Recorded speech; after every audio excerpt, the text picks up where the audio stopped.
This is Changelog 7 for Heist, the 8th in my series about what's changed and what's new in the game this week. Last week I put writing building generation on hold as I optimised the world generation system to be able to keep up with my demands.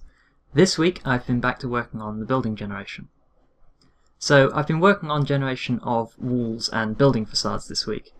For example, the external walls of a building which wrap around the floors with patterns of windows and doors laid out on them.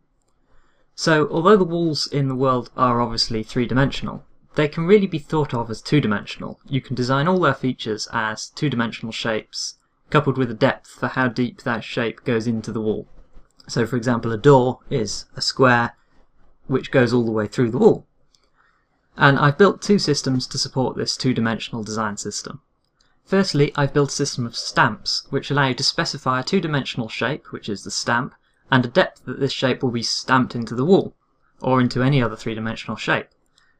This here is an example of the system in action. This door is obviously a rectangular shape, and it's stamped all the way through the wall, while these green squares are only stamped halfway through the wall.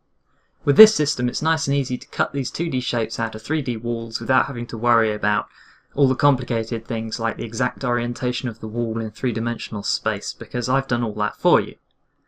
The second system I built for facade layout is a way of designing the layouts. The obvious and basic way of designing a facade would require that you specify all of the points of a whole load of shapes one by one, and that's just horrible to work with. Any facade layout would have lots of boilerplate code for manipulating points and shapes. To help with this problem, I forked the cassowary.net project on GitHub and updated the code to be much neater and use some of the more modern features of C#. Cassowary.net allows you to specify layouts as a set of constraints, and then it generates a layout which satisfies these constraints. So for example, this facade is really about 10 constraints, which say things like the door must be at most twice as high as it is wide, and the bottom of the door must be 10 centimeters from the bottom of the wall, and the door must be horizontally centered in the wall, and so on for all of the different elements. So this system makes it much easier to lay out facades because you can design them at a kind of higher level than twiddling with all of the points by hand. This system would also be great for a manual facade designer where you could lay out the constraints visually. So in the future I'll probably do that.